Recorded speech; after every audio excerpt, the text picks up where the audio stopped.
everyone. Welcome back to Snack Chats with TLB Nutrition Therapy. I'm Sarah, and today I am here with Annie.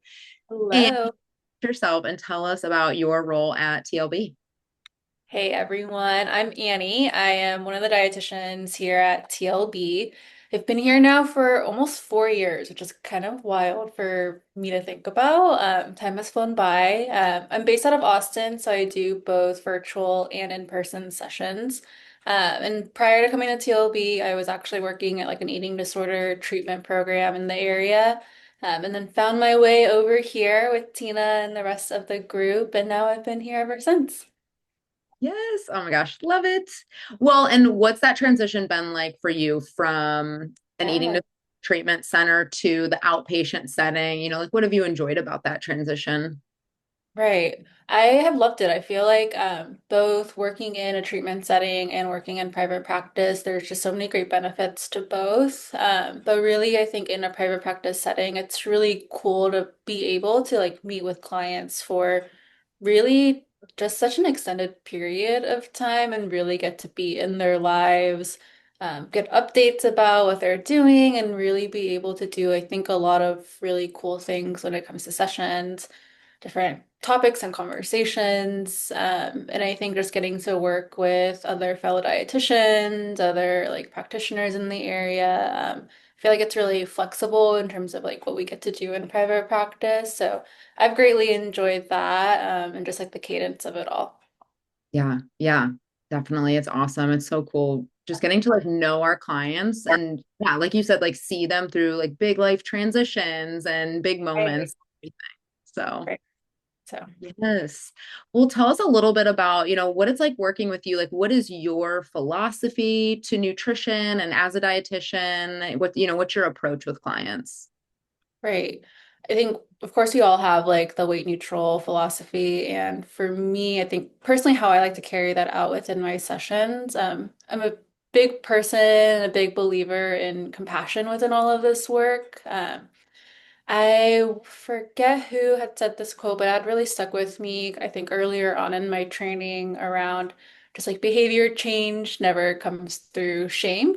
It only really comes through compassion. And even beyond that, sometimes just like that compassion work is just so profound for a lot of folks. And I feel like within just like our society in general, compassion really gets kind of like blown away from the center. It's like, oh, yeah, be compassionate, but then keep doing all these other things. And I think the really cool thing about this whole work that we do, it's like, how do we just begin to be so much more compassionate towards ourselves, our bodies, our food relationship? And it all just interconnects. I think there's so much power in uncovering that. So within sessions, I like to kind of lead clients in a space of, okay, like where have we been in our lives and how has all of that been informing like how we think now and how we feel now?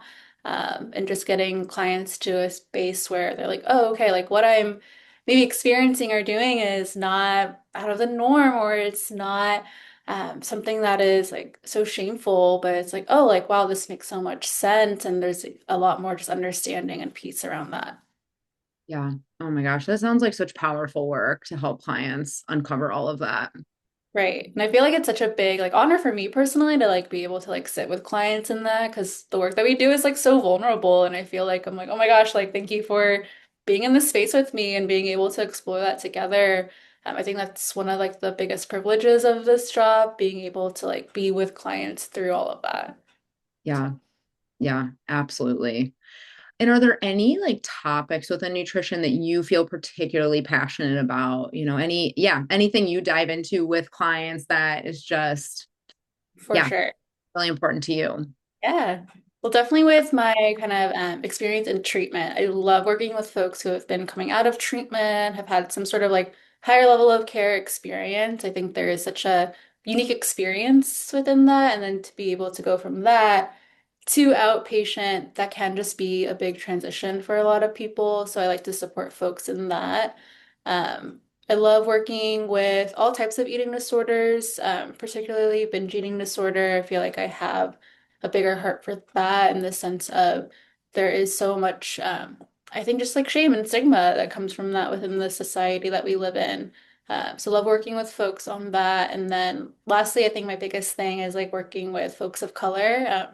Just personally for me, like growing up in like a Korean American community, like there was just so much, um, just like, yeah, a lot of shame around mental health topics, food relationships, our bodies.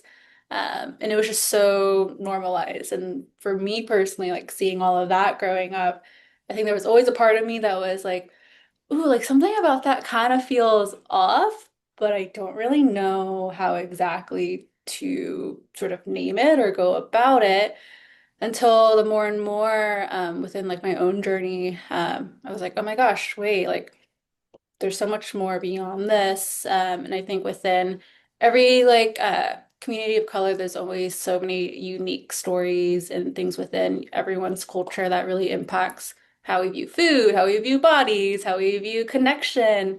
And for me, I love getting to like sit with clients in that and really be able to like dig through those stories. So that's what I really love to do. Yeah. Yeah. That's so powerful too. Like it just sounds like you really kind of center each client's like lived experience and what that, yeah, how that has informed everything in their life. And Yeah. that's so important.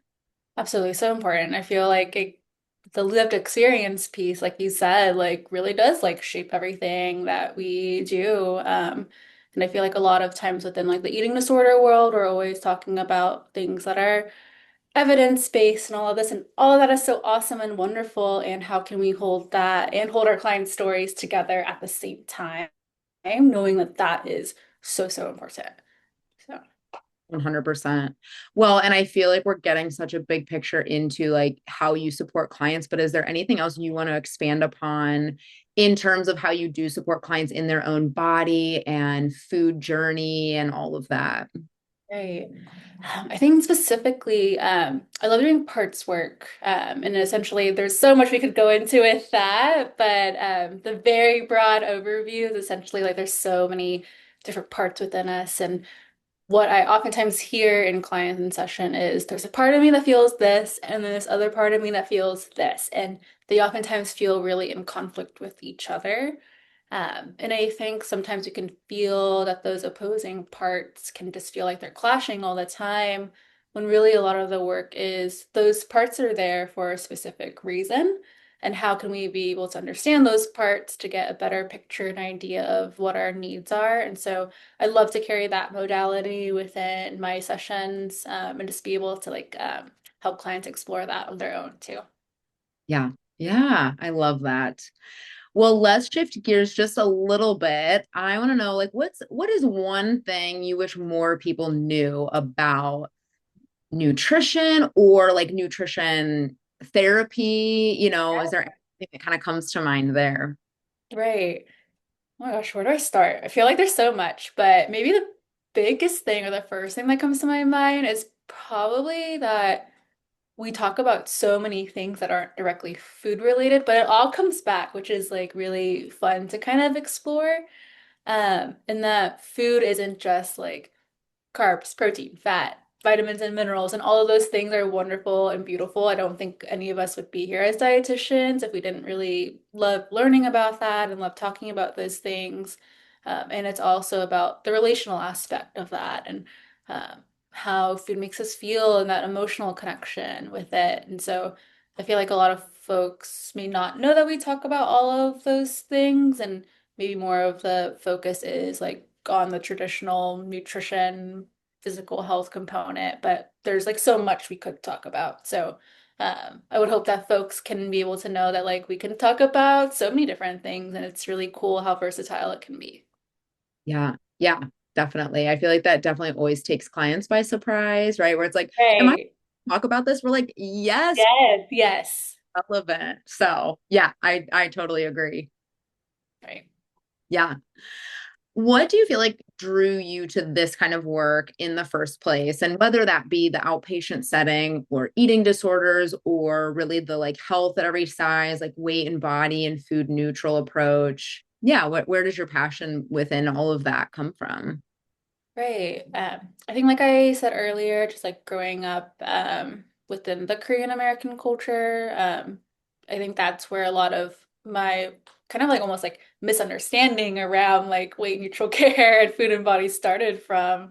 And then just the more and more I learned about it, I think there was a bigger sort of like buy-in for me around, well, I like have directly seen how this affects people around me. And man, like I want something different, right? For myself, for the people around me. And it's so I think that's kind of where a lot of that passion became rooted out of. And just wanting just a lot more just like for people to know like, wow, like there is so much more that we could do and so much more healing that could happen.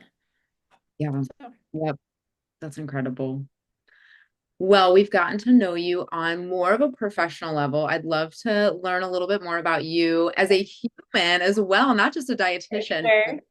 Yeah, share with us any like hobbies, outlets, who is Annie outside of work? Right. I want to say a lot of my hobbies are I love walking. I'm a big like fan of like walks and talks with my friends. Every time I like hang out with a friend, I'm like, let's just go for a walk, let's chat, let's like catch up on life. So I'm a big fan of that. In the Texas heat, that's not as common right now, but hopefully when it cools down a little bit, I'll be doing that a little bit more. I love coffee. I'm a big coffee person. The whole espresso machine game and weighing out all my beans and making sure the flavor is there. I'm definitely not like an expert by any means, but it's something I just like to tinker with and love doing. Yeah. Um, really love clothing, fashion, all of that. Particularly like thrifting. I love going to all the thrift stores in Austin and just finding something new and unique. So that's what I love to do.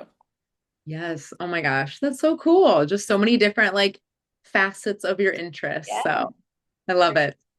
What do you feel like you would be doing if you weren't a dietitian?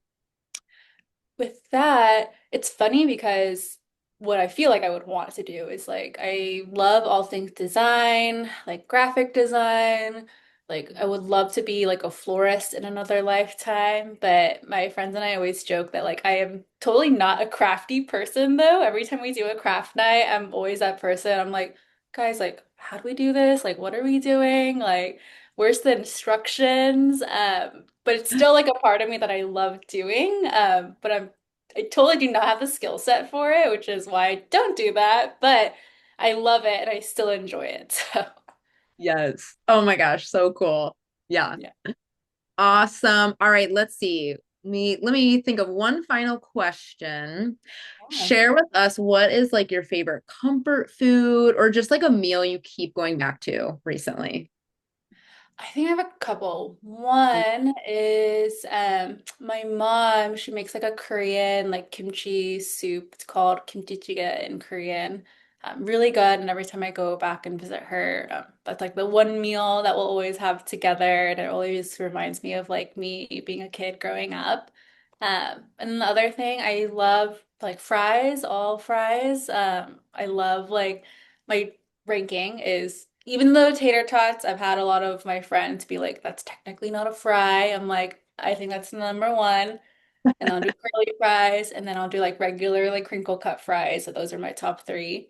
And then I'm a big like soup sandwich salad gal. Like those three combinations all together, I will be set for life. So Chef's kiss, it's right. perfection. Aw- Oh my gosh. Well, it was so fun getting to learn Yeah. a little bit more about you professionally, but also personally, just on a human level. So, yes, if anyone has questions for Annie, definitely comment below, share this video, introduce Annie to everybody, and we will see y'all in the next video. Sounds good. Thanks.